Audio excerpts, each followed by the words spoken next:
Hey there. Tonight we're going back, not to kings or knights, but to the other side of history, the side without glory or comfort or a warm bed. This is the full life of a medieval peasant. From the moment you're born into straw and smoke, to the day you're buried in the frozen ground, forgotten by history, but not by those who lived beside you. You'll grow up hungry, work until your bones ache, and face frost, famine, fevers, and a church that never stops watching. But along the way there's also laughter, stubborn hope, and small moments of peace. If this kind of quiet history helps you rest, feel free to like the video and subscribe, but only if it actually brings you comfort. And let me know in the comments where you're listening from and what time it is right now. It's oddly soothing to see who's out there falling asleep to the same story. So, dim the lights. Turn on a fan for that soft background hum. Settle in. And let's begin at the very start of a peasant's life. They tell me I came into this world on a cold morning in late November, though calendars didn't mean much in the village, unless it was planting season or a saint's feast. My mother gave birth to me on a pile of straw near the hearth, while my eldest sister threw more dung onto the fire, and my father muttered something about it being another mouth. It was my third sister that cut the cord with a knife we usually used for cheese, and then they wrapped me in rags that had once belonged to a cousin who died young, like most cousins did. It wasn't a dramatic affair, just another baby in a hut, already echoing with the coughs and snuffles of too many children in too little space. You don't get a name right away. That was superstition, mostly. A good portion of us never made it past the first few weeks, so it was bad luck to grow attached too soon. Half the village had buried a baby at some point, and the churchyard was dotted with tiny, unmarked graves, soft earth for short lives. So they waited a while, watched me closely, and only after I had survived my first bout of fever was I baptized by Father Oswin in a cold font that smelled faintly of mildew and sheep's wool. I don't remember it, obviously, but I do remember him years later. Crooked nose, holy breath, and a stare that could curdle milk. They called me Thomas, after an uncle who'd been kicked by a mule and died half an hour later. Names came from saints or corpses, sometimes both. My first bed was a wooden cradle stuffed with hay and lined with old cloths. It sat by the fire, if we had one going, or near the hearth's ashes if we didn't. Our house, if you can call it that, was made of timber and wattle and daub, with a thatched roof that leaked every time it rained harder than a drizzle, which, in England, was most days. The floor was earth. Real earth.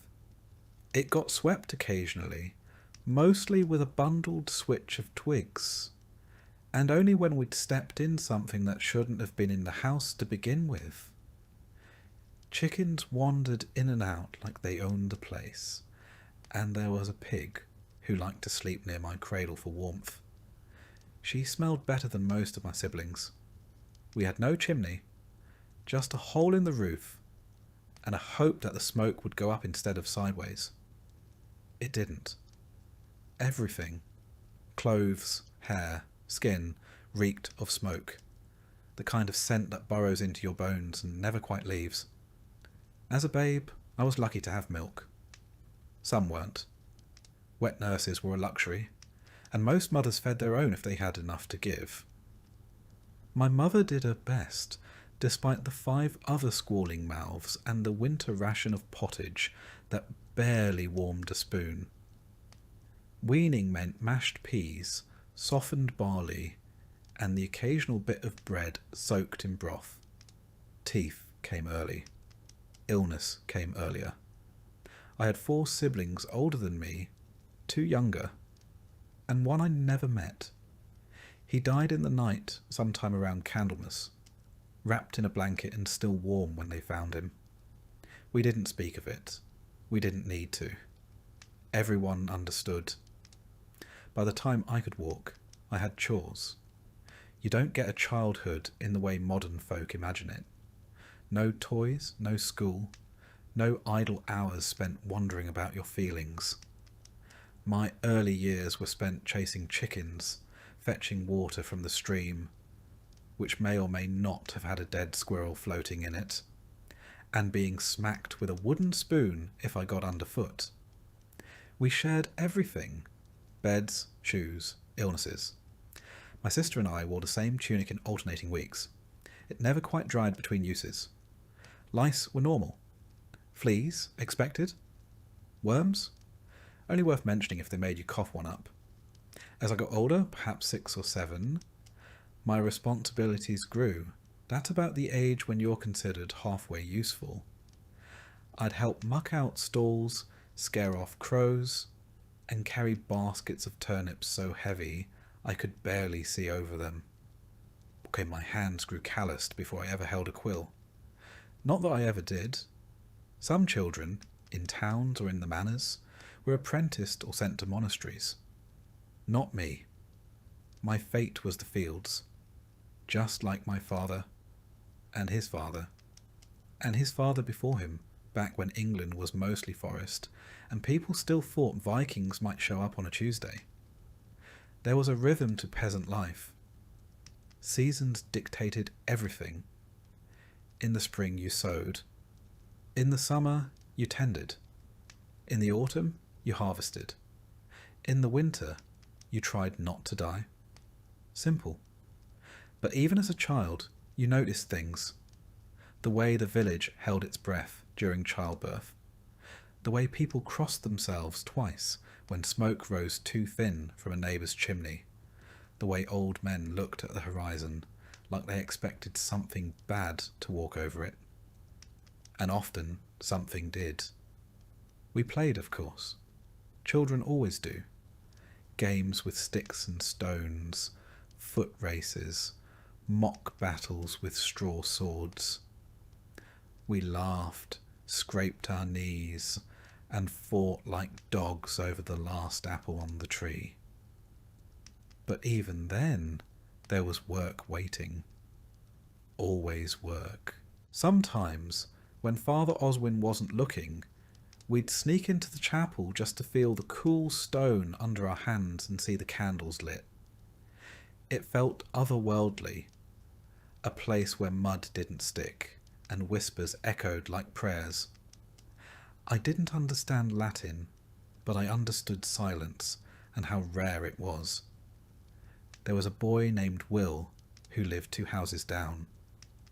He'd lost 3 brothers to a fever, and used to say that if you saw 3 crows in the field before breakfast, someone would die before sundown.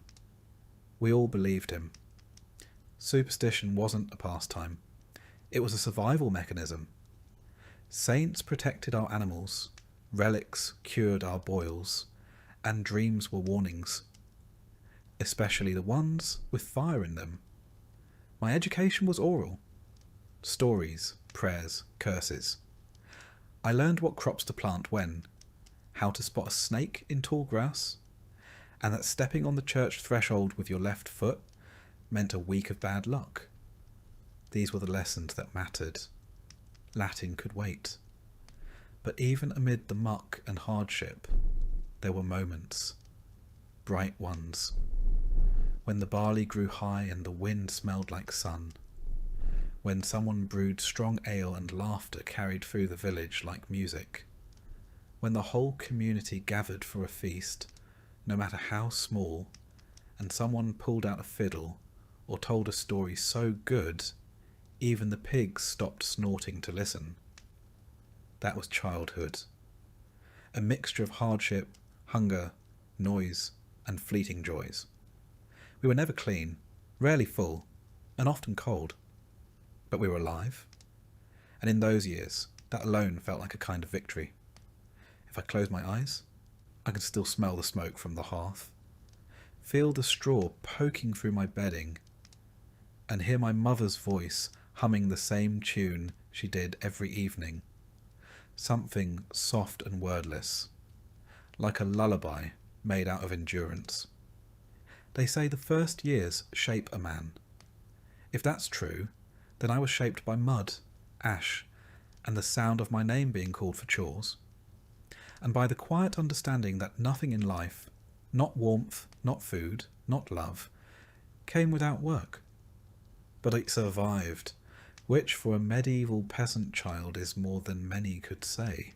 They say a child's first memory sticks with them forever. Mine is of a splinter. Not a big one, mind you. Just a nasty little sliver of wood I got from falling on the threshing floor while chasing a chicken. I wailed, of course. Not because it hurt that much, but because I was 5, tired, and already covered in half a morning's worth of mud.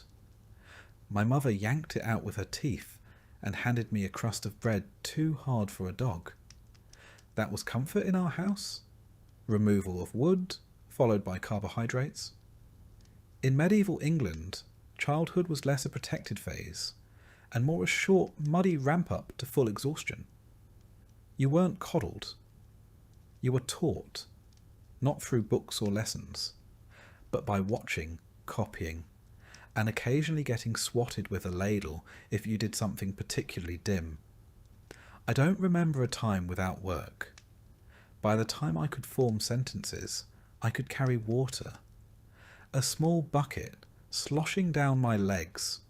By 5, I was feeding chickens.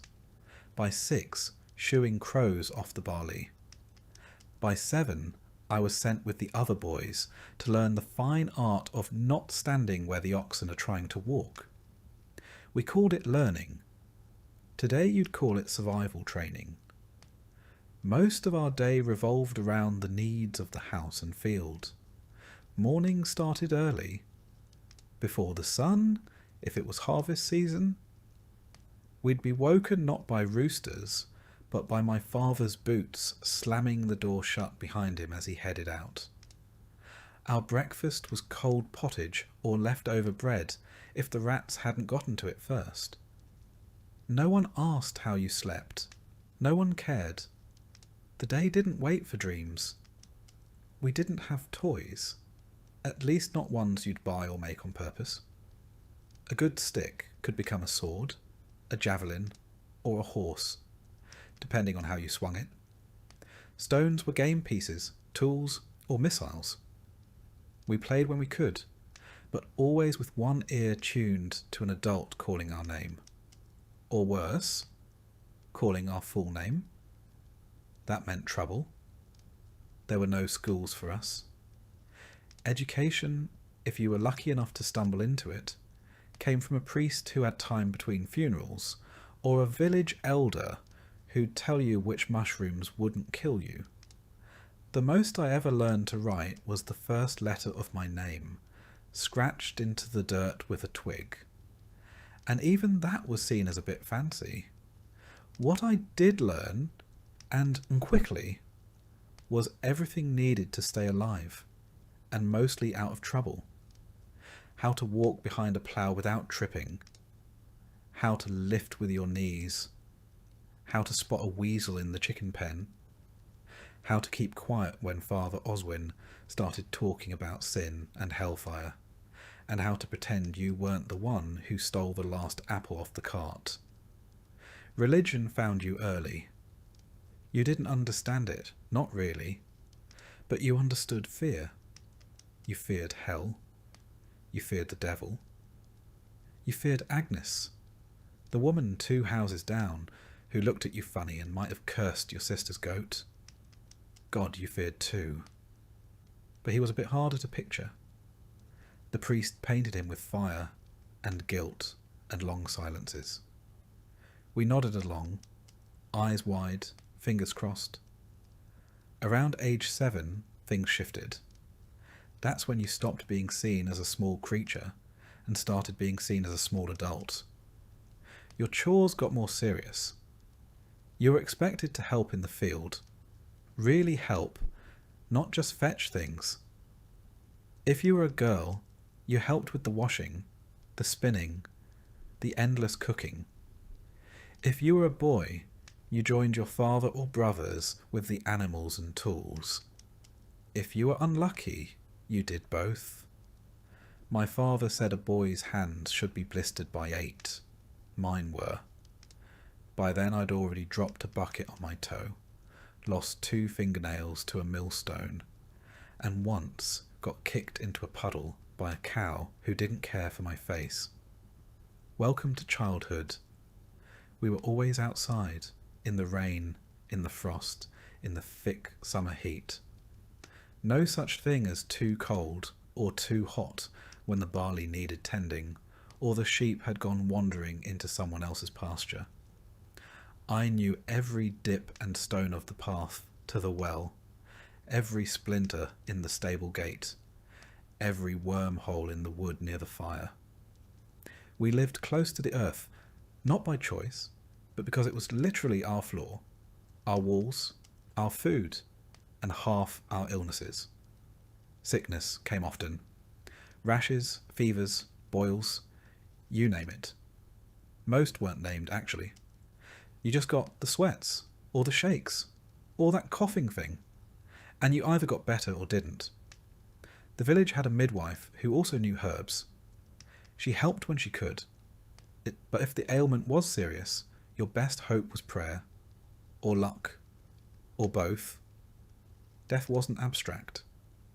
I saw a friend of mine, Simon, go from laughing over a beetle to shivering in a blanket to being buried behind the chapel all in 3 days. No one explained why. They just said, God took him, and we moved on. Because you had to. Still there was fun, in strange places. We played in the stream. We pelted each other with snow and straw.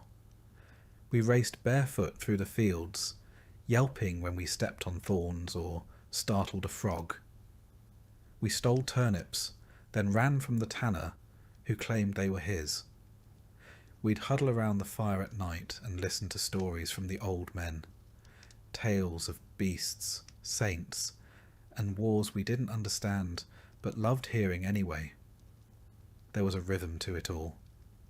You rose, worked, ate, scratched, slept, and dreamed.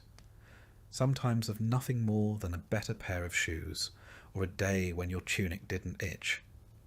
And you knew, even then, what your future would be. You'd grow taller, not taller than the Lord's Son, of course, but enough to lift heavier things. You'd marry, probably a girl from the same village with the same dirt under her nails. You'd have children who'd do as you did, and you'd die within a mile of where you were born. Not that anyone said this outright, but it was in the way people looked at you, in the way they measured your height by the doorframe, and nodded, as if to say, a few more years and he'll be useful. Childhood was less about wonder and more about waiting to be old enough to matter. On feast days, though, oh, those were special. Saints' days or weddings brought out food, music, even a bit of dancing. I once had a honeyed oatcake I still think about, and one year they roasted a whole pig. It was like a miracle, meat that wasn't dried or boiled or questionable.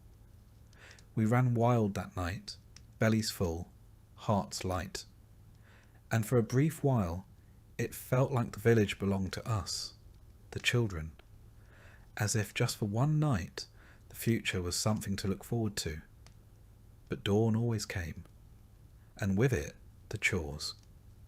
The weight of wood on your back, the sour smell of the sheep pen, the clanging of the pail against the well wall, back to the cycle, back to the growing.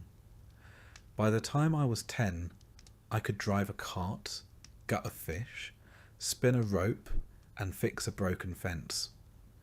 I knew when the rains would come by the scent of the wind, and I could guess the mood of my father by the way he shut the door.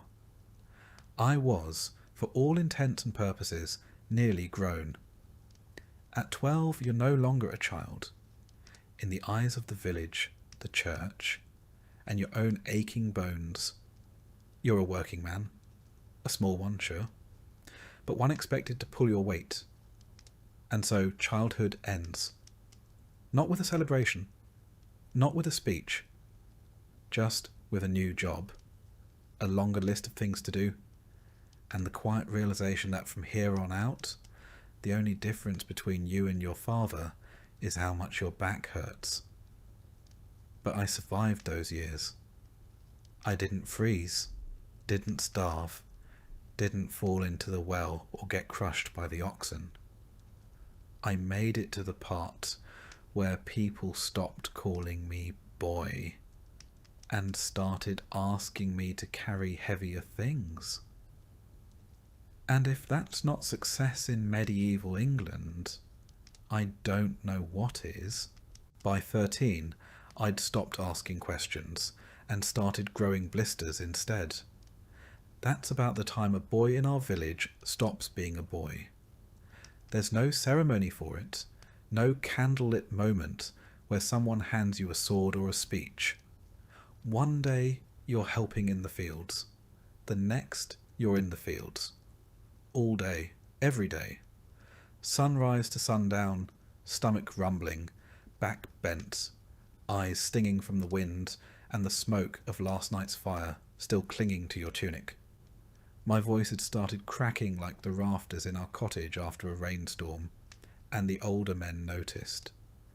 They began talking to me less like a child and more like a very disappointing colleague. "You missed a row, Thomas." "That plough line's crooked, Thomas." "Stop walking like your legs are made of porridge, Thomas."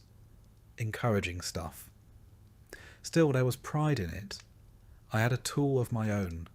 A scythe, duller than it should have been, but mine. I was trusted to feed the animals, turn the soil, even fetch deliveries from the manor storehouse, assuming the steward wasn't in one of his moods. I earned my bread now, quite literally, and I ate it with the dignity of someone who'd bled for it. Work came in seasons, just like weather and fevers. Spring was ploughing and sowing, your boots caked in wet earth, hands raw from gripping the handles. Summer meant long days under a wide, hot sky, your neck blistered, eyes squinting against the glare, swatting flies with every other breath.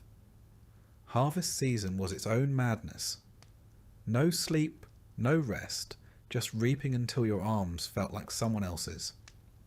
And winter. Winter was when you wondered if your toes still counted as part of you. Our food didn't get better now that I was older. If anything, I noticed how often we went without. Dinner might be a ladle of barley stew, chewy with leftover bones. Supper, if we had one, was cold. Bread hardened on the hearth. Once I cracked a tooth trying to bite through it. We laughed. Then we cried a little because we realized it was the last loaf. Water, fetched by my younger brother now, still came from the stream or the communal well, depending on which was less cursed that week. It always tasted a bit like moss and worry. We drank it anyway, when there was no beer. The older I got, the more I noticed the things grown men didn't speak of, but understood. How they'd glance at the sky and frown. How they'd listen to the hens clucking, like it meant something. And it did. A change in weather, a spirit nearby, or just bad luck blowing in from the next village over. Bad luck came often. Sometimes it came in the form of a fever. Sometimes in the form of a cartwheel snapping at the worst possible moment. Once, it was a collapsed roof in the night. 2 of our neighbours gone by, mourning. I helped pull the bodies from the rubble. They didn't look peaceful. They looked surprised. Like even in a world where death was common, they hadn't expected that. Around this time, I started noticing girls. Noticed how they carried water with one hand and tucked their hair with the other. How they laughed even when their shoes were soaked and their fingers were chapped from scrubbing linens. How their eyes darted when the steward passed by. There was a girl named Elswith, lived near the mill, always smelled faintly of flour. She once gave me an extra slice of apple when she thought I looked pale. I don't know if she fancied me or just pitied me. Either way, I remembered that apple for weeks. But courtship wasn't candlelight and poetry. It was side glances while shoveling manure. Maybe a shared song during harvest. If you were lucky, you'd sit beside her at a feast. And if things went well, you'd ask her father, or the village reeve, for permission to wed. Love was optional, land was essential. I wasn't ready for marriage yet.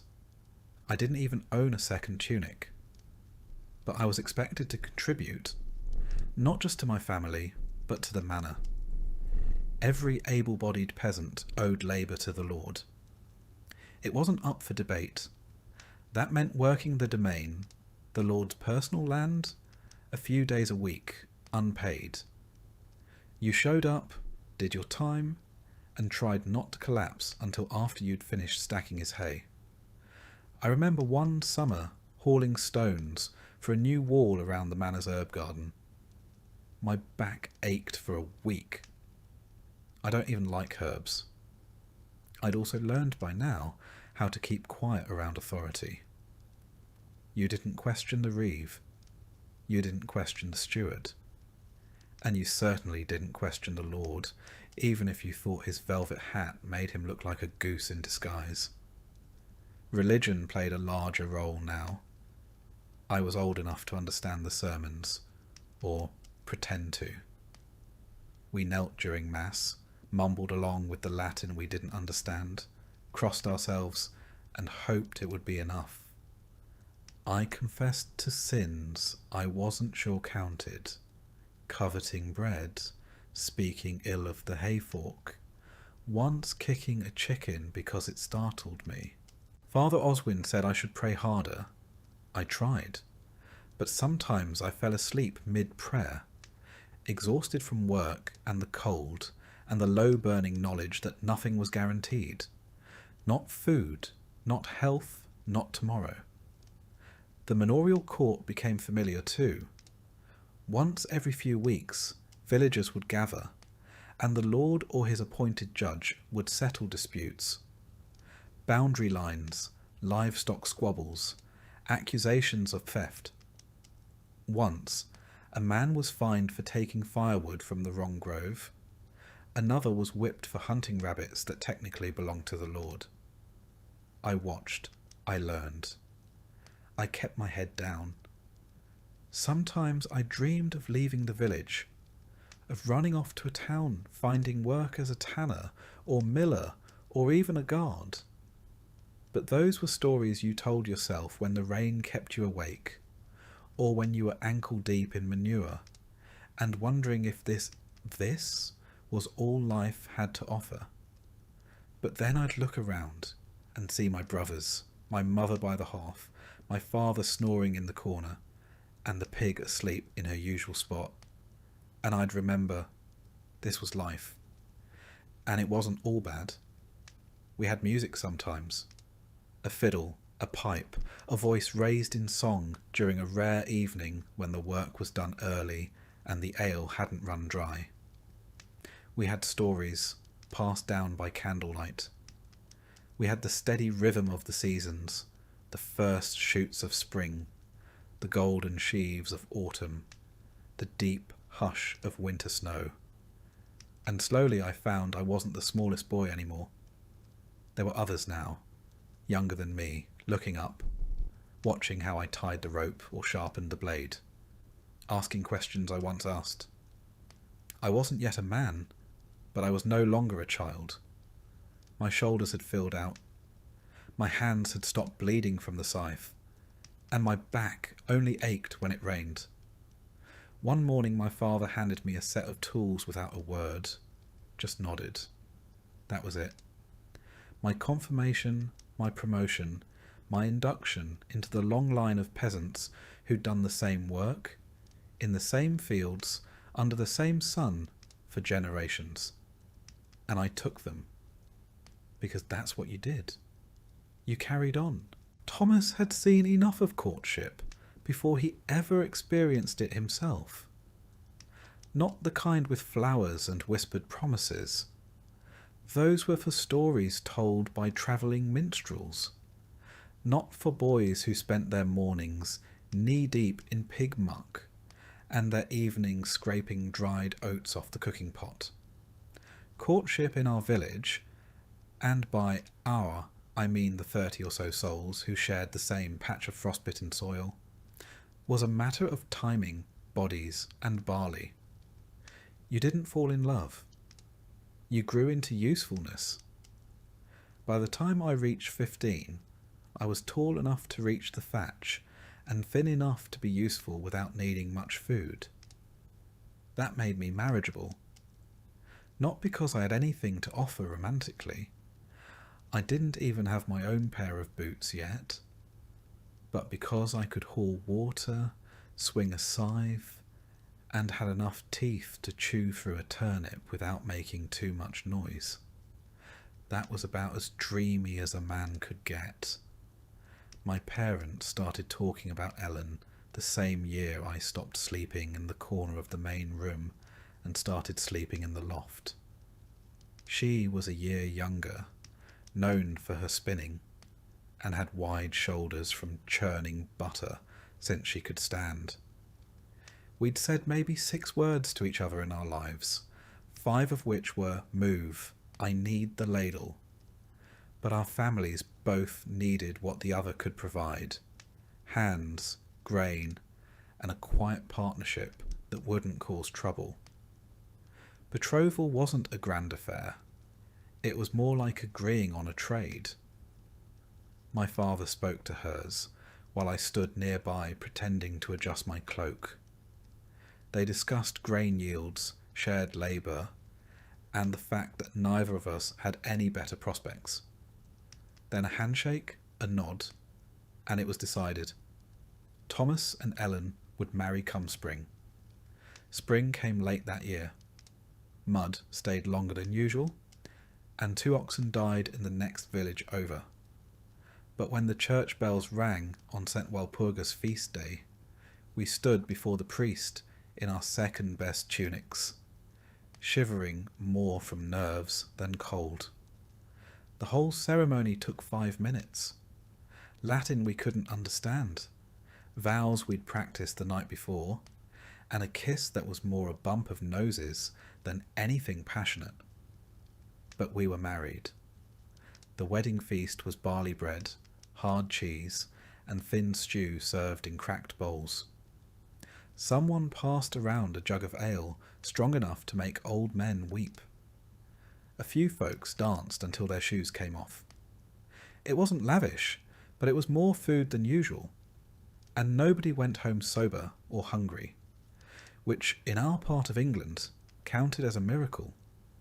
We moved into the rear corner of my family's cottage, separated by a curtain made from an old flour sack. Privacy was a suggestion. Our first bed was straw and sackcloth over a frame of uneven planks. I say bed, more like a place where our bones rested between workdays. Still, it was ours. That meant something. Marriage wasn't a change so much as an expansion. You kept working, only now you had someone to share the blisters with. Ellen and I quickly fell into rhythm. I rose first to fetch water. She tended the morning porridge. I patched the fence. She wove the wool. Her tasks never ended. Neither did mine, but we got good at avoiding each other's tired spells, at picking up slack without asking. Romantic? Number but stable. Predictable. That was more useful than poetry. Ellen had strong opinions, though she rarely voiced them. But she was smart, sharper than me in most ways. She kept track of stores, remembered debts, and knew when to nod during church, even if she'd fallen asleep standing up.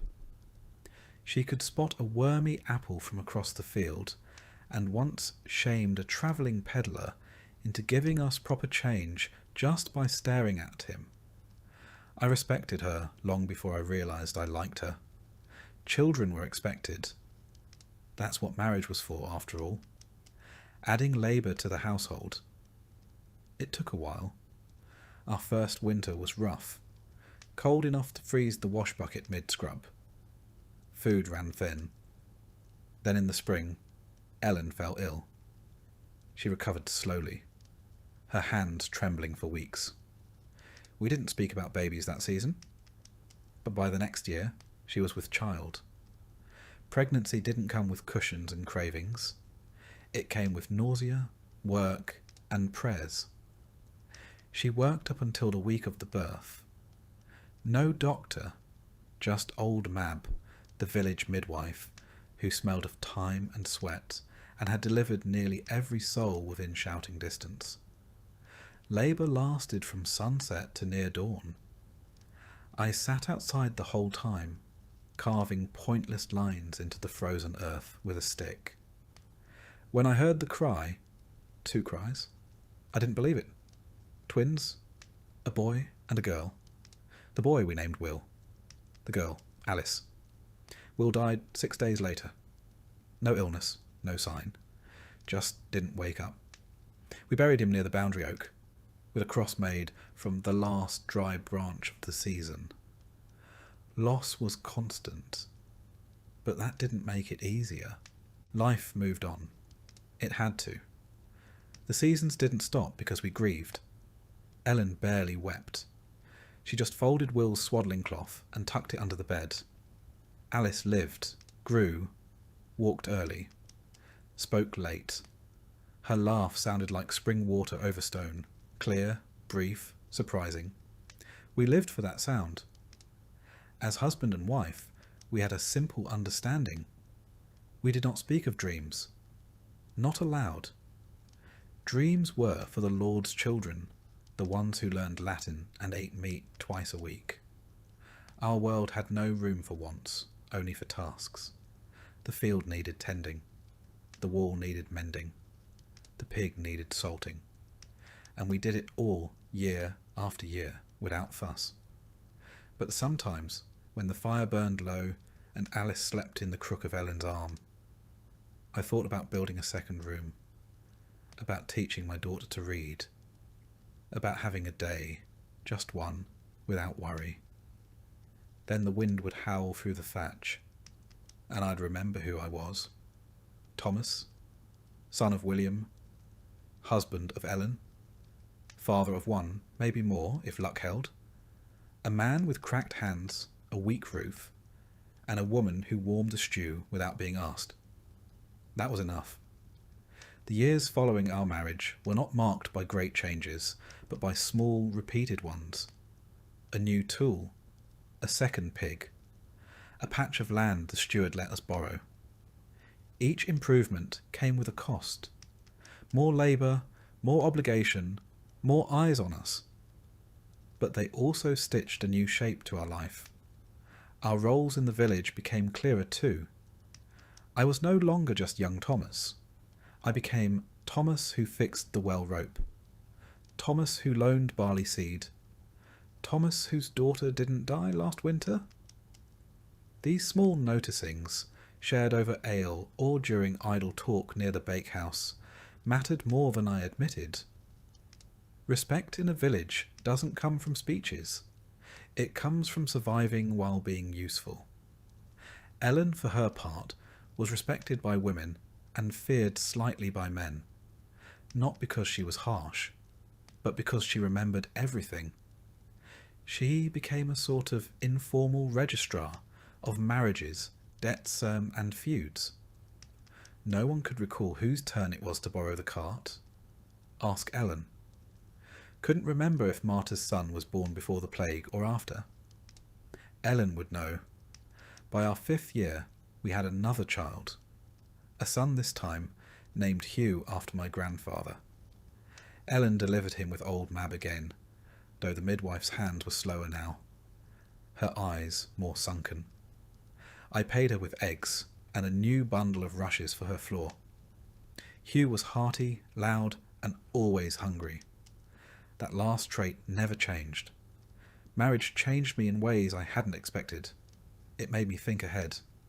Not far, never more than the next harvest, but farther than I used to. I began to notice roofs that might leak come autumn, boots that wouldn't last the winter.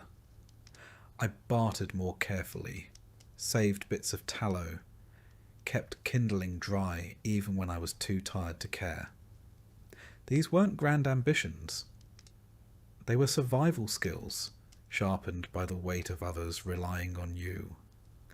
Historically, peasants like me weren't expected to have inner lives. But the truth is, we did. We just didn't have time to dwell on them. The rhythm of life as a full-grown peasant is less a schedule and more a relentless loop. There's no concept of adulthood as we'd understand it today. Just a gradual thickening of calluses and responsibility. One morning you wake up and realize that no one tells you what to do anymore, because they assume you're already doing it. That's how you know you've made it. The year is not measured by holidays or birthdays. It's carved into your body by the seasons. Spring stretches your back with ploughing. Summer cracks your hands with reaping. Autumn stains your knees with muck from gathering. And winter? That's when your bones remind you of every bad harvest and every splintered fence you ever repaired. There's always something to do, and rarely anything to show for it. You dig, sow, mend, fetch, chop, patch, and then start over. The tools are basic. A wooden plough, a rusting sickle, a hoe that's more patched than iron, and when they break, which they do frequently, you either fix them with what little you have, or borrow from someone who will expect repayment in kind, or worse, in favours. My work, like most men's in our village, is dictated by the land and the Lord. I hold a few strips of earth in the open fields, not mine, technically, but mine to tend. In exchange, I owe the steward labour days, a few dozen in theory, closer to 100 in practice. These are spent repairing roads, harvesting the Lord's grain before my own, and helping construct things I'll never use. Last year it was a granary. Year before, a new gatehouse. This year, rumour says we're building a dovecote. For birds we're not allowed to eat. On top of that, there's the tithe. 1/10 of everything I grow, raise or make goes to the church. In theory, it's for God. In practice, it means that if I produce 10 bundles of barley, only 9 come home, if no one else recalculates the share first. The priest says this keeps us humble. I say it keeps him well fed. The rest of my day is spent trying not to fall behind. If a fence breaks, I fix it. If a pig falls ill, I call in the neighbour who once treated his cousin's pig with an onion and a prayer. If the thatch leaks, Ellen and I climb the roof and patch it with whatever we've got. Straw, moss. On one occasion, the hide of a goat that had outlived its usefulness. It didn't help the smell. Our food depends on our labour. And luck. A good season means full bowls. A bad one means thin broth and tighter belts. Most meals are pottage again. Grains, weeds, the occasional onion. Meat is rare, eggs are seasonal, and milk depends on whether the cow feels like cooperating that week. Ellen makes the best out of it, but even she can't turn turnips into miracles. Barter keeps us afloat. A few spare eggs might buy a length of thread. A day helping thresh someone else's field might get me an extra portion of smoked fish. There's a quiet economy in every favour. Everyone owes someone something, and everyone remembers. What passes for rest is mostly a change in task. We mend tools while watching the children. We gossip while gathering firewood. We pray not out of leisure, but because it's the one task that doesn't require moving. Sometimes I catch myself thinking, is this it? Is this all there is? And then Alice runs in from the yard, laughing with a wooden doll Ellen carved from an old chair leg. Hugh tugs at my tunic, asking if he can help sharpen the sickle. I nod, because yes, this is it. And some days, it's enough. In the manorial world, community is everything.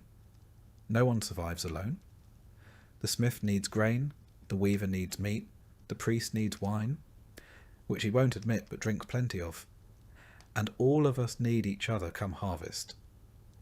If one family falls ill, others step in, not out of charity, but because next time it might be you.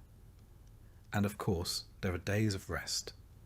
Sunday Mass, Saint Days, the occasional feast where bread is slightly less hard and ale flows for free. We sit on logs, share stories, and pretend our backs don't ache. Those are the days we laugh. Not because life is easy, but because laughter costs nothing, and sometimes that's all we've got. Historians today might write of subsistence farming and feudal obligations. What they don't capture is how much of it feels like bailing water out of a leaking boat with your bare hands, day after day, season after season. Still, you get up the next morning, you shoulder your tool, you nod to your neighbour, and you do it all over again, because the land doesn't wait, and neither does life. The hardest part isn't the labour, it's the sameness. Every sunrise brings the same tasks in a slightly different order. The plough still sticks in the same patch of clay. The barn roof still sags. The oxen still pull with the enthusiasm of half-dead furniture. And through it all, the same ache settles into your joints. Not sharp, not screaming, just present. Like a dull companion you didn't invite, but who never leaves. There's a strange kind of pride in knowing your place in this order. I know when the frost will come by, how the wind smells at dawn. I know how deep to plant barley just by running my fingers through the dirt. It isn't education, not like the monks have, but it's knowledge, hard won, felt in the bones. Our fields follow the open field system, just like every village from here to York. There are no fences, just long, narrow strips shared among dozens of families. Each family gets a few strips scattered across the 3 great fields, so no one hogs the best land. Fair, in theory. But try dragging a plough from one strip to the next when they're half a mile apart. It's not efficient. It's exercise by divine design. Once a year, the reeve, that's the Lord's man, walks the fields with his tally sticks and lists who owes what. If your yield is good, you owe grain. If it's bad, you still owe grain. The math is more spiritual than logical. And if you argue, you'd best enjoy digging ditches. You'll be assigned plenty. Taxes and tithes aren't the only thing pulling at your grain sack. Come autumn, the travelling merchants show up with cloth, salt, and promises. They trade high and buy low. I've sold 5 chickens for a spool of thread before. A bad deal, but the kids needed clothes, and chickens are replaceable. Children, less so. The village has no inn, no market square, no place to rest except the church steps or the dirt path itself. But it's a village all the same. We have elders who remember the fire of '89 when half the homes burned. We have newlyweds trying to carve a plot out of nettles. We have a man who claims he once saw a saint in the clouds. Most just nod and keep walking. Everyone sees strange things when they work alone too long. You learn to rely on people without trusting them fully. Borrow a scythe, return it sharper than before. Lend a hand, and someone will lend you one when your cart breaks. But if you owe too much, or complain too loudly, word gets around. And in a place like this, your reputation works harder than you do. The village women form the other half of the economy. Ellen spends her days spinning wool when she's not patching cloaks or boiling nettles into soup. The children gather firewood, though half the time they come back with pine cones and bruises. Even the elderly, those who've made it to the grand age of 50, still tend gardens or mend nets. No one is idle, not really. If you are, people wonder what's wrong with you. And yet, there's an odd beauty in the grind. The way mist curls over the fields in early spring. The soft thump of grain hitting the bottom of a storage bin. The moment after sundown, when the last ember in the hearth glows just long enough to show Ellen's face, tired but smiling. That's not nothing. When feast days come, the world briefly softens. Bread is baked in communal ovens. Ale is passed around.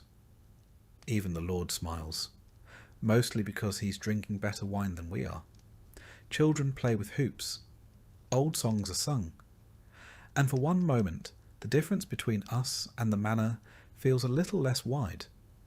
It doesn't last, but we hold on to it. So yes, the work never ends. The ache never leaves. And the barley never grows as thick as you hoped. But somehow, through some stubborn thread of hope, you get up each morning, strap on your boots, or what's left of them, and walk into the field again. Because this is your life, and it's worth living, if only because it's yours. You don't plan for children here. They arrive like frost, sometimes early, sometimes late, and always without much warning. One moment, it's just you and Ellen by the hearth. The next, there's a squalling bundle wrapped in old linen, and the whole room feels smaller, noisier, warmer, and far more terrifying. Ellen gives birth in the same straw-stuffed bed where we sleep, mend clothes and sometimes argue over whether we have enough grain to last the week. There's no doctor, just a midwife, old enough to remember delivering half the village, and 2 neighbour women boiling water and whispering prayers that don't sound entirely Christian. I wait outside, pretending to fix a broken latch, because there's nothing else I can do. Men are meant to stay out of the way until they're needed to dig the grave. Most births go well enough, though few go cleanly.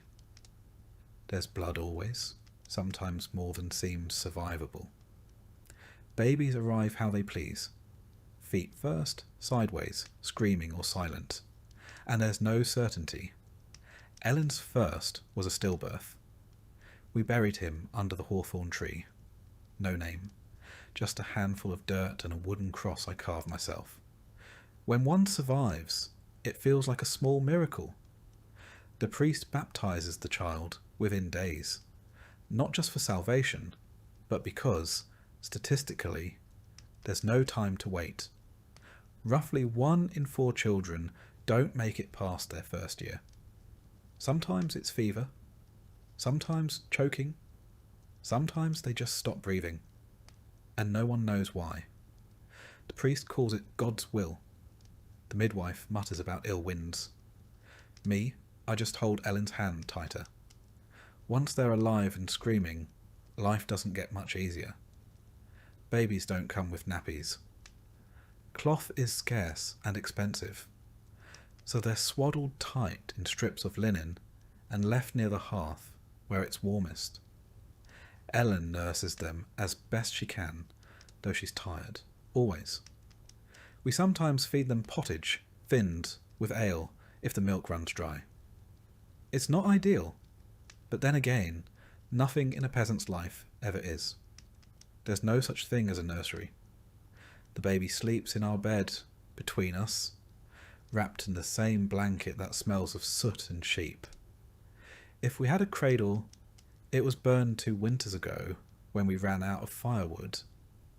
I carved a new one from pine, but it creaks like it's telling secrets.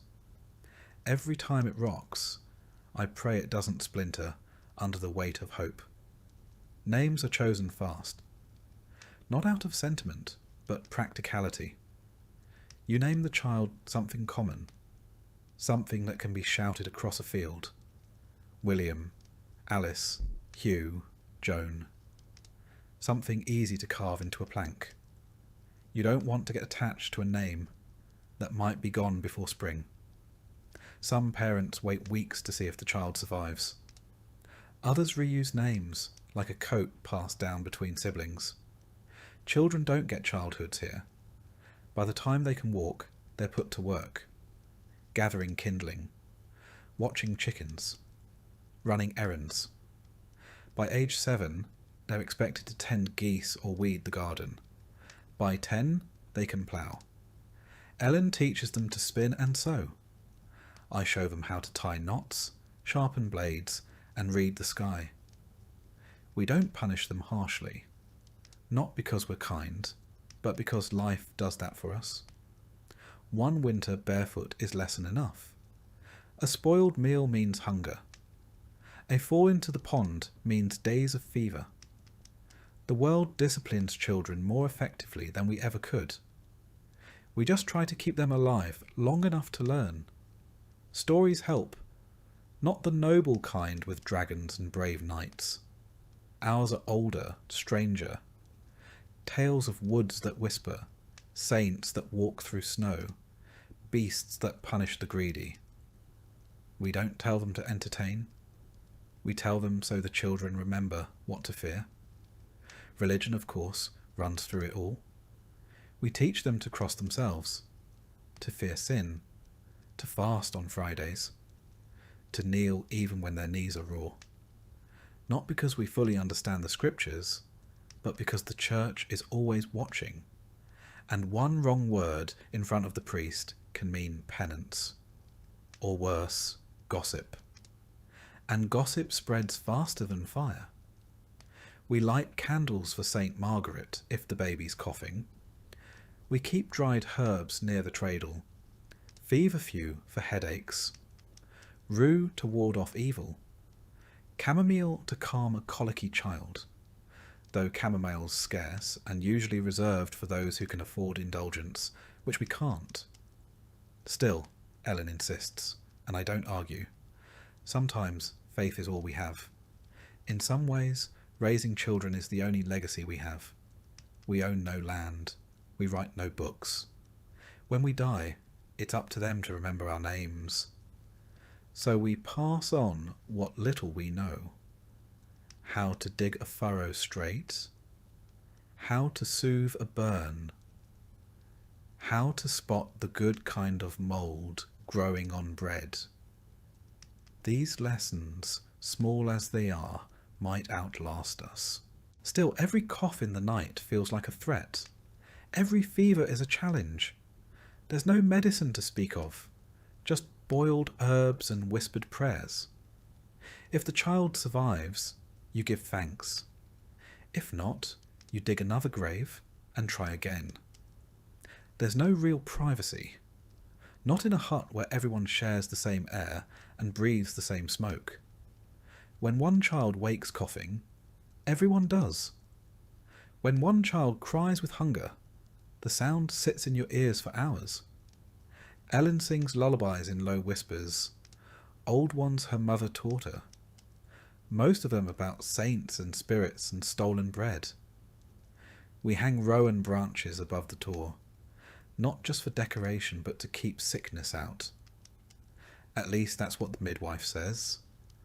I don't believe in such things, but I don't take them down either. You stop gambling with luck when you've buried 2 sons before their first birthday. Feast days give them something to look forward to. The village might roast a pig. The priest tells tales of miracles. The children run barefoot through the frost and come back red-faced and laughing. On St. Martin's Day, they get little bits of sweetened dough. It's not much, but they remember. Even in the dead of winter, children play. With bones, with sticks, with scraps. They make dolls from bundled straw, swords from firewood. I once saw my eldest son march through the snow wearing a broken pot as a helmet, commanding an army of chickens. There was no audience, no applause, just play. That's how they survive, I think. They don't know how hard life is. Not yet. And when they grow older, they ask about the world beyond the woods, beyond the manor. They ask if kings eat bread like us, if priests sleep in beds, if there are places where snow never falls and soup doesn't taste of roots and regrets. I never lie to them, but I don't always tell the truth either. There are some things a father says just to keep a child's hope alive. The winters are hardest on the little ones. Their fingers stay red and cracked. Their lips go blue at night, even with the fire burning. We wrap them in everything we own. Sometimes we tuck hot stones into cloth and place them near their feet, praying it buys us another hour of sleep without shivers. I've watched Ellen scoop our youngest from his blankets just to hold him tighter, afraid he might slip away if she doesn't. The midwife says it's normal to lose a child. Normal. I hate that word. It shouldn't be normal. But I say nothing. I just nod. And the next morning, I go chop more wood, because there's no time to mourn properly when there's a household to heat and mouths to feed. One year, the river froze over so thick that boys skated on it using flattened bones tied to their feet with string. They slipped and fell and bruised themselves half to death, but they laughed so hard you'd think they'd never known suffering. That's the kind of memory I hold on to. Laughter on ice. A moment when winter wasn't just about survival. And yet, not every family is as lucky. Our neighbours lost 3 children to fever in 1 month. The father stopped speaking for a year. The mother never smiled again. She just tended the goats and stared through people like they were ghosts. You learn quickly that grief is a quiet neighbour, always nearby, never loud, always watching. Still, there's pride in raising children who survive, even more in seeing them help. Our eldest, now 11, can mend a fence. He checks the snares. He counts the chickens better than I do. I watch him sometimes from the doorway, moving with purpose, jaw set like mine. And for a moment, I believe maybe, just maybe, he'll have a better life than I did. But I don't say that out loud. That kind of hope feels fragile, like thin ice. Better to keep it close, where the frost can't get it. The pain starts in your knees. That's where it always begins. You tell yourself it's the damp. Then your shoulders ache, your back throbs, and your hands curl in on themselves like old roots. You're not even 40. But your body thinks you've lived twice as long. My name's Thomas, and I've worked the field since I was tall enough to hold a rake. Now when I grip a tool, my knuckles crack like firewood. The ache isn't sharp. It's just there, like the cold, or the smoke, or the weight of the thatch on our roof. You get used to it, sort of. Illness is part of life. Not the kind that knocks you down once in a while. The kind that settles in and stays. One winter, Ellen coughed so hard I thought she'd bring the rafters down. We boiled onion in ale and made her drink it by the spoonful. A local woman said to rub goose fat on her chest and hang garlic from the ceiling. We did both. She lived, so maybe it worked. Or maybe she just refused to die while the stew still needed seasoning. There's no doctor in the village. Closest thing is old Wren, who's either a healer or a witch, depending on who you ask, and whether the fever broke. She knows every herb in the woods. What makes your bowels move? What makes a wound close faster? What might kill a man slowly if he's been unkind to his wife? She says fever few for headaches, yarrow for bleeding, nettle for strength. I trust her more than the priest when it comes to sickness. Most remedies involve boiling something that smells worse than the illness itself. Then you drink it, sweat through your shirt, and pray.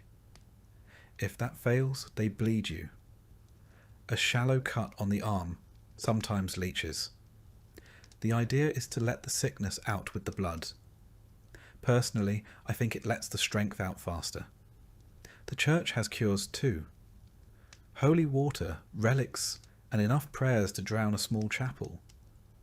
Once, when our boy came down with a rash, the priest said it was punishment for my sins, gave me a candle and told me to light it every night until the child got better.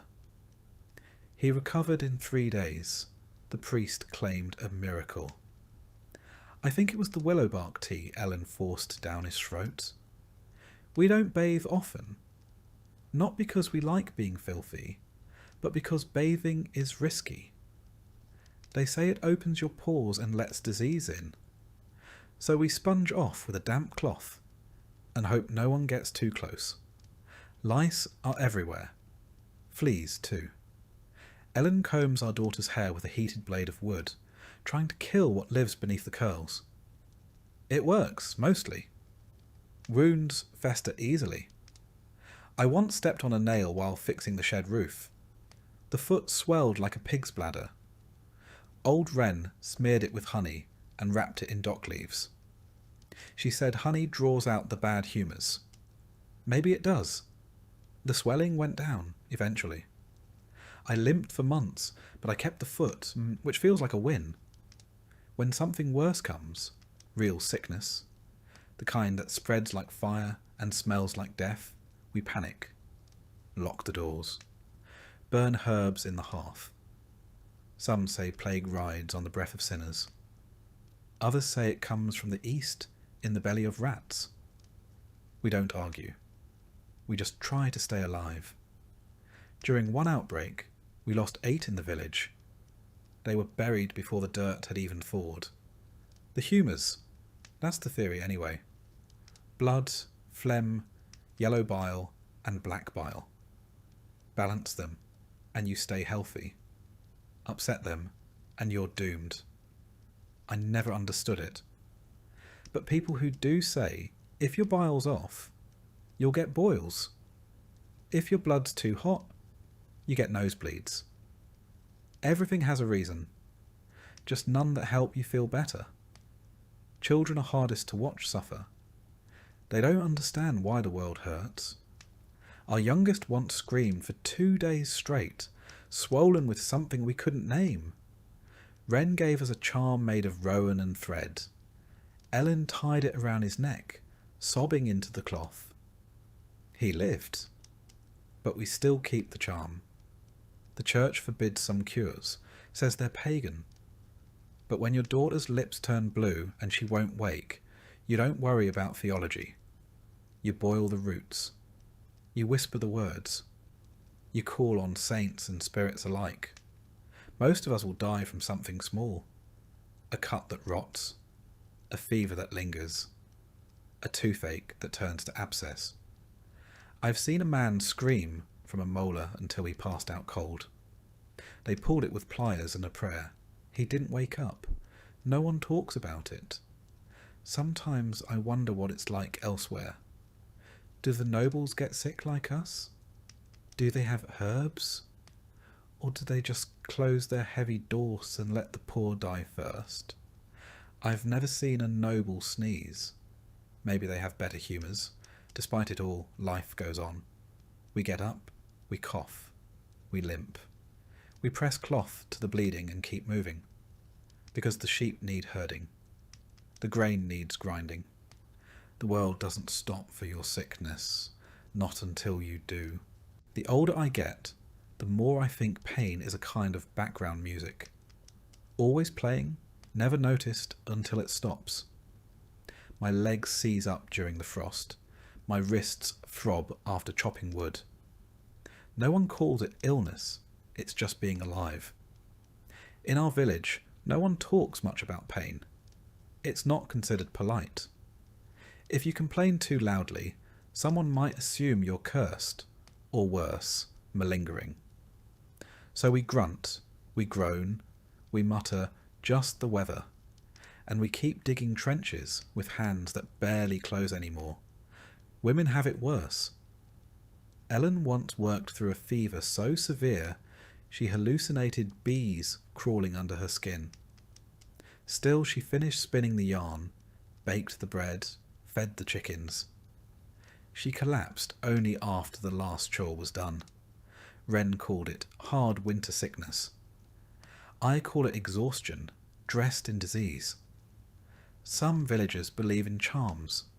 Knots of thread hung over doors, feathers tied with nettle stalks, carved bits of wood soaked in salt water. Are they foolish? Maybe. But I've seen people healed after the charms went up. And I've seen people die after the priest said they'd be fine. So who's to say? Even dreams change when you're ill. I once dreamed I was walking through a warm forest, barefoot, with no pain in my hips. Just walking, that's it. That was the dream. I woke up and cried because it wasn't real. Ellen didn't ask why. She just held my hand. On feast days, we give thanks for what hasn't killed us. Sometimes we even laugh about it. Old Harold, who lost a finger to rot and now makes rude gestures with his stump. Or young May, who swears by drinking warm vinegar to cure headaches. Doesn't work. But the face she makes is worth the show. Death never arrives with a trumpet. It's a slow cough, a shadow behind the eyes, a finger that won't stop swelling. You learn the signs, you feel it before it knocks, and still you hope you're wrong, because even after everything, after the pain, the weakness, the fear, no one wants to leave this hard, beautiful, miserable life. Illness doesn't just affect the body, it changes the rhythm of the house. Fires are stoked higher. Meals go half-cooked. Chores fall to children. Ellen once ran the house alone for 3 weeks, while I battled a lung infection that rattled like pebbles in a jar. When I could finally sit up again, the house looked the same, but Ellen didn't. Her eyes were older, her back more bent. When death does come, it's quiet. No fanfare, no sudden screams. Just a stillness in the chest, a cooling of the hands. We wash the body, say a prayer, and bury them before the flies arrive. There's no embalming, no long mourning period. Just a short walk to the edge of the woods, a shovel, and enough tears to soak the first handful of earth. Afterward, the priest comes by with blessings. He says suffering is a test. I nod, but I'm not sure what we're meant to prove. Maybe that we can keep going, that we can wake up the next day, relight the fire, boil the herbs, and pretend the house isn't missing something precious and irreplaceable. Maybe that's all there is to it. Some mornings, before my back's even straightened out, and my hands have remembered how to grip, I hear the bell, low and mournful, carried on the wind like an old secret. That's the church bell. It tells us when to rise, when to rest, when to repent, and when to bury another neighbour. My name is still Thomas. I've been a son, a brother, a husband, a father, and, after enough winters, a mourner more times than I care to count.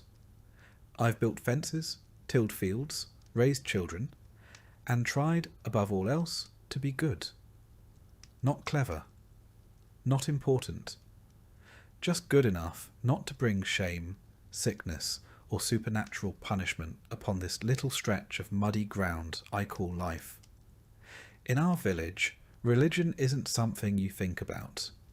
It's something that thinks about you. Constantly. The church is the largest building for miles, and the only one with enough stones to look permanent. Everything else rots, leaks, or burns. But the church stands like God's own ledger, watching and waiting.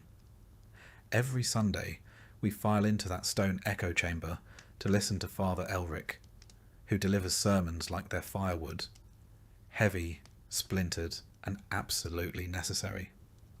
He talks of sin like it's the air we breathe, and heaven like a place we might earn if we just keep coughing through the cold without complaining too much.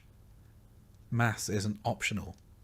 The Lord demands it, the priest enforces it, and Agnes, who gossips with the fury of 10 monks, will absolutely report you if your seat is empty. I missed one Sunday during the fever and spent the next week repenting publicly and coughing into the communal chalice. The church calendar runs our lives. There are holy days, saints' days, fasting days, and days when you're only allowed to think about your sins. There are feast days too, but you better hope your Lord is generous, because the church won't be footing the bill for the meat pie. We tithe. 1/10 of everything we grow, raise, or earn. That means 1/10 of our grain, eggs, wool, chickens, even if we're already on the edge of starvation. It's called God's share. Funny how God's share always ends up in the priest's granary. Religion governs more than food and time. It governs how you marry, how you bathe, how you sleep, and how you die. Ellen and I were married in that church with a blessing and a warning. "Obey your husband," the priest said. She nodded, then squeezed my hand so hard I thought my knuckles might pop. Every child is baptized in the first days after birth, even if they're barely breathing. Especially if they're barely breathing. We need to get them in the door of heaven before fever or fate slams it shut. We've lost 2 like that. Wrapped them in linen, buried them behind the chapel wall. Father Elric said they were safe now. I didn't ask for proof. Our children know their prayers before they know their numbers. Latin rolls off their tongues like nursery rhymes. We don't understand half of what we're saying, but the words matter. Repetition is protection. Say the right thing, bow at the right time, and maybe the Lord will let the crops grow this year. The church teaches us that hell is always waiting, a place of fire, darkness, and eternal wailing. It's described with more passion than heaven, which sounds lovely but vague. Pearly gates and singing angels. But hell, that's vivid. It has levels, and rules, and demons with names. Makes you wonder which place the clergy thinks about more. There's a saint for every disaster. Saint Apollonia for toothaches. Saint Anthony for lost animals. Saint Scholastica for storms. We don't light candles, we beg favours. Some wear tokens. Others whisper prayers into tree trunks or bury relics in their gardens. Officially, that's not condoned. But we're peasants. We'll take protection from wherever we can get it. Superstition fills the gaps where the church won't go. A dream of falling means a death's coming. A barn owl in the rafters means a curse. If the fire hisses without wind, someone's lying in the room. We hang horseshoes over the door, place iron near the cradle, and never, ever speak the name of someone recently buried after dark. Old Wren keeps bones wrapped in cloth under her bed, says they're from saints. Agnes says they're from rats. But when the crops failed last year, even Agnes went to Wren for a blessing. Sometimes, when the priest leaves the village, Wren visits the sick. She mumbles over them, burns herbs, and says words in a language no one claims to know. Half the time, they get better. The priest doesn't ask how. Confession is its own ritual. You kneel on cold stone, list your sins, envy, pride, sloth, that time you swore at a cow, and the priest tells you how many prayers it'll take to earn back God's good graces. It's not math, but it feels like it. Small sin, 5 Hail Marys. Big sin, longer kneeling and maybe a scolding. The trick is to never confess anything that might require public penance. Sometimes they flog people in the square. A boy who stole bread. A woman who cursed during childbirth. The church calls it correction. The rest of us call it spectacle. We watch because not watching looks suspicious. And because the world's so grim, it's hard to look away from a drama that isn't your own. Punishments are harsh, but vague. The church's justice isn't about fairness. It's about example. It's about fear. They want obedience, not understanding. We don't ask why. We just bow our heads and avoid questions that don't have safe answers. Even holidays are theirs. Christmas, Easter, Pentecost, days meant for rest, but never for joy without guilt. We attend Mass, fast, and maybe, if the Lord allows, eat something better than gruel. I remember once we had venison. The priest said it was a gift. I saw the squire dragging the deer through the woods 2 days earlier. Maybe the saints delivered it, or maybe they were just busy looking elsewhere. There's comfort in the ritual, even when you're not sure you believe every word. Lighting a candle for a lost child, kneeling beside your wife as she prays for a better harvest, holding a trembling hand in the confessional and whispering something that's weighed on you since the frost took your neighbour. I've buried friends who died with rosaries in their hands. I've seen men scream for mercy with their last breath. The church says heaven waits for the faithful. But when the earth is hard and the stomach is empty, faith can feel like a coin flipped into the dark. Maybe it lands somewhere good, maybe it doesn't. Still, I pray every night for my children, for Ellen, for the animals, even for Agnes, just in case.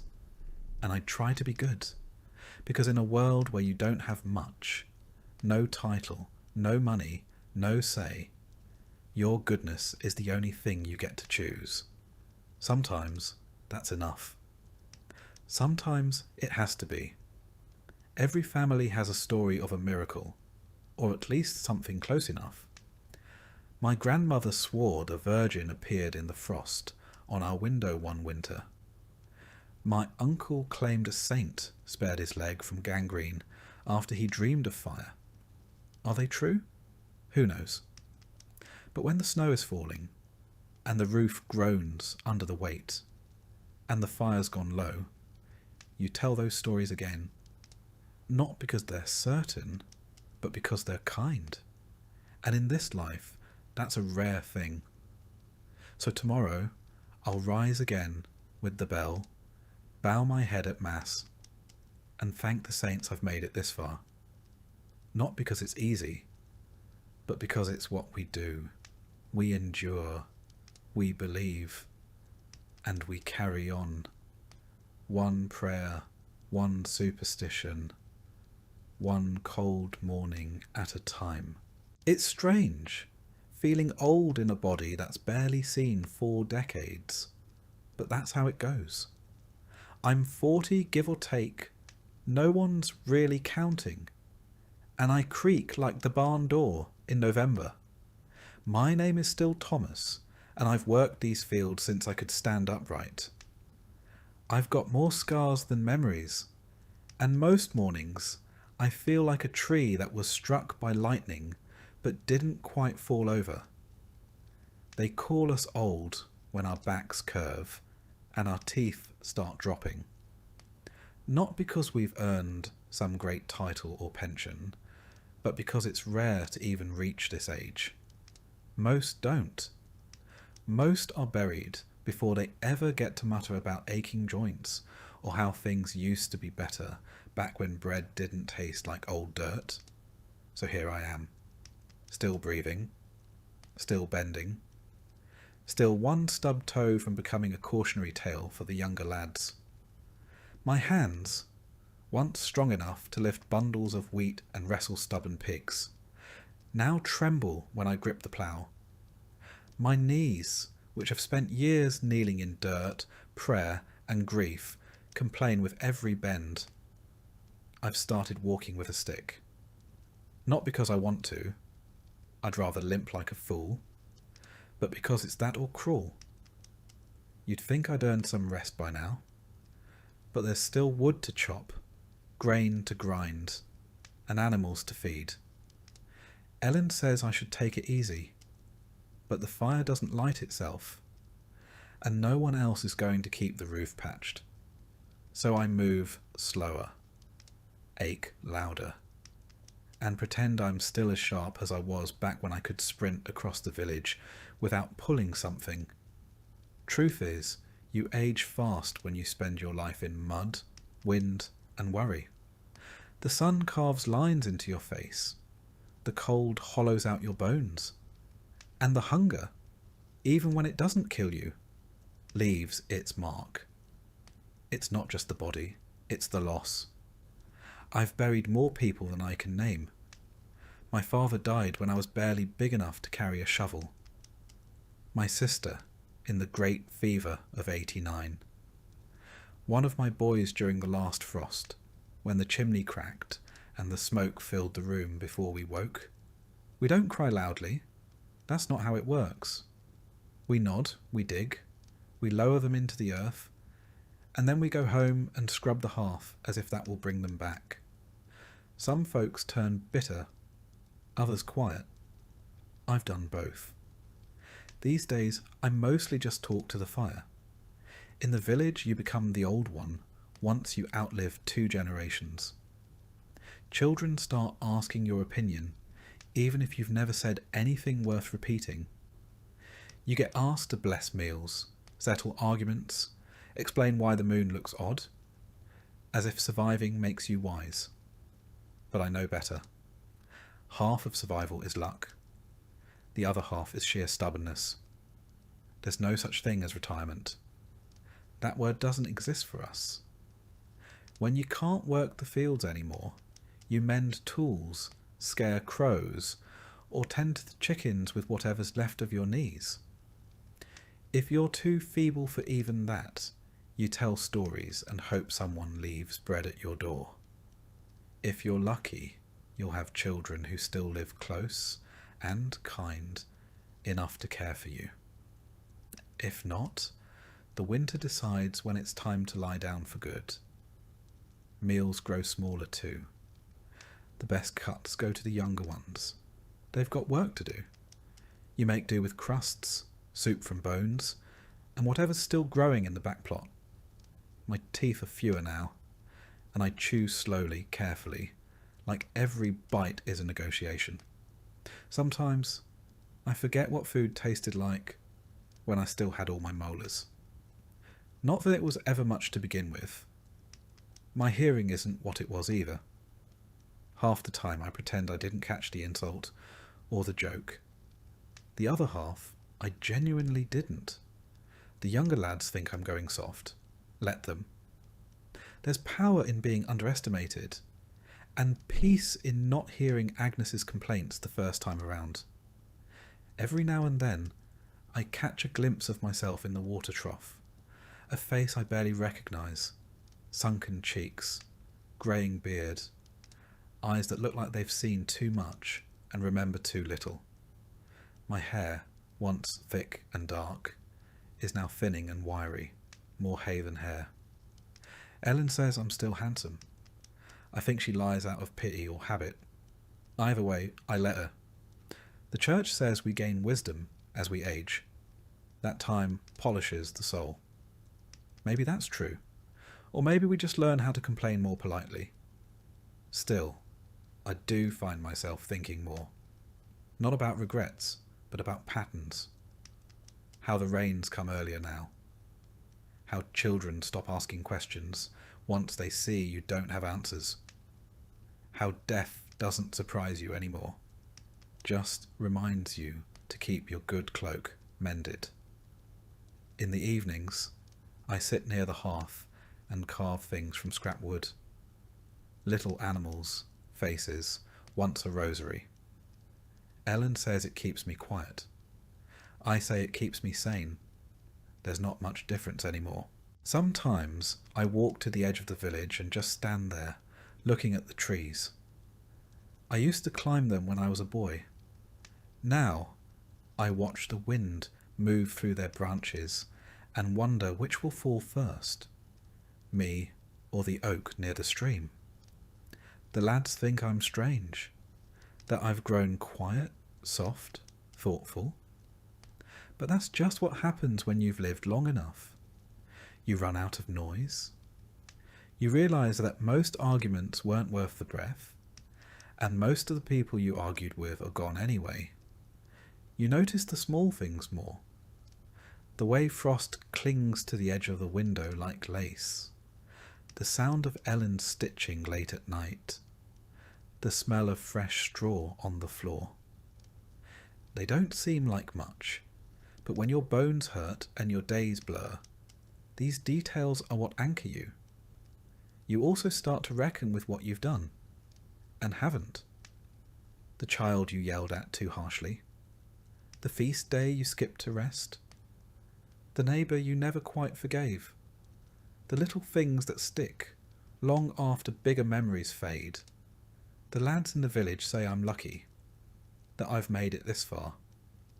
But they don't see the toll it takes. How every cough feels like a warning.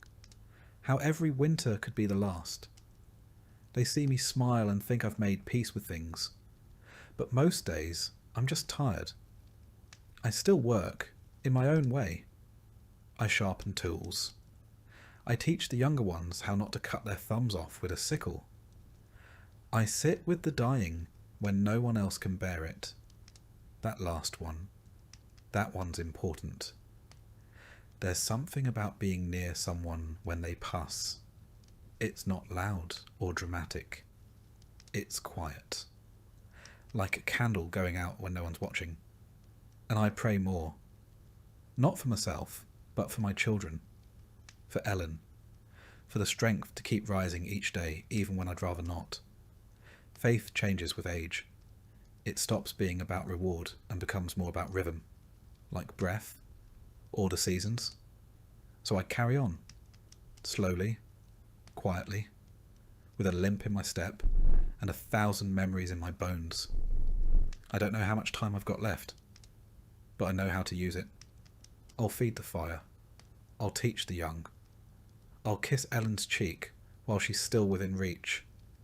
Because even in a world built to forget men like me, I remember, and I endure, until I can't. And even then, the sun will rise and someone else, maybe one of mine, will carry the pail, sow the field, and remember my name, if only in passing. There's no grand finale, no parade, no one reads your name from a scroll, or carves it into anything fancy. When a peasant dies, the world keeps spinning. The bread keeps baking. The animals still need feeding. But for the handful of people who knew your laugh, your limp, or the way you always cursed at the rooster, it matters, at least for a while. I suppose I always knew how it would end. Not dramatic, not clean, just slow. A fire that gets smaller each winter, until one day it goes out for good. There are no doctors, no warm hospitals, no last-minute miracles. Just a straw mattress, a bucket nearby, and people trying not to look too worried, or too relieved. The signs come slowly at first. You wake later, eat less. The strength in your hands disappears like morning frost. Ellen watches me closely now, not in fear, but with that quiet attentiveness she's always had. She knows I'm slipping. So do I. I've started putting things in order. Not because I think death can be scheduled like a village council, but because I'd rather not leave a mess. I've shown our eldest where the tools are buried, the ones I kept sharp. I've told him which wall leaks when it rains, and where I once stored the dried rosemary Ellen likes to use for soup, though I doubt it still smells of anything now. There's a weight to these days, a slowness. The world feels dimmer at the edges, like dusk that never lifts. But I'm not afraid, truly. I've lived through famine, frost, and funerals. Death is no longer a stranger, more like a neighbour who knocks occasionally, just to see if you're home. The priest has been by twice this week. He doesn't say it outright, but he carries his little book of rites now, tucked beneath one arm like a secret waiting to be opened. Last time, he asked if I had any sins to confess. I said I had a list, but the rooster incident was probably the worst of them. He didn't laugh, but Ellen did. We peasants don't get grand funerals. No choirs, no carved angels. If you're lucky, you get a box. More often, it's just a woolen wrap, a short prayer, and a shallow grave somewhere near the chapel wall. The important thing is the blessing. Without it, well, you're risking purgatory. Or worse.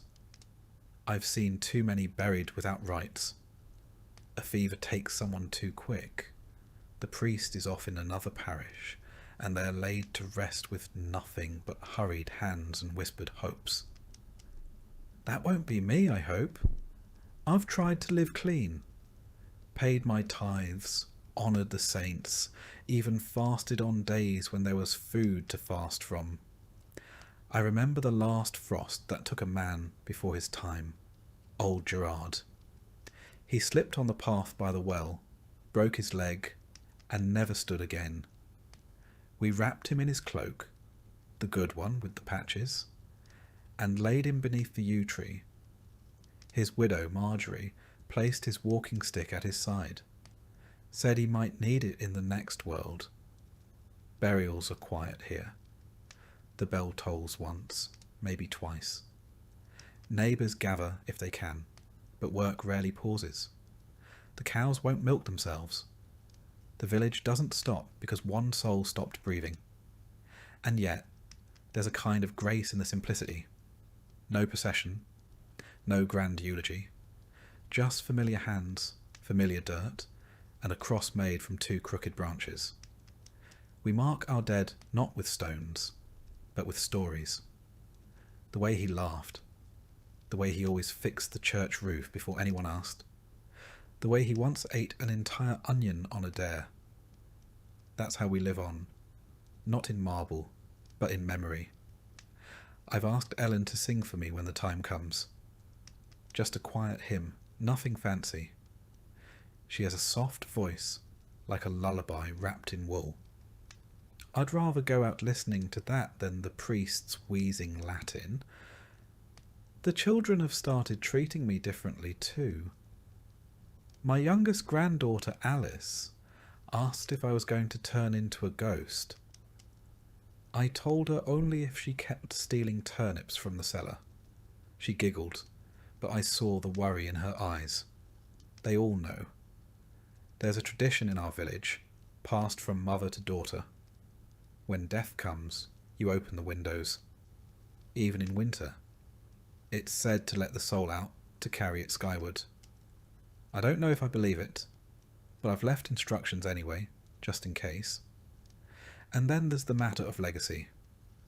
A strange word for a man who owns nothing. No title, no wealth, no land. But maybe legacy isn't gold.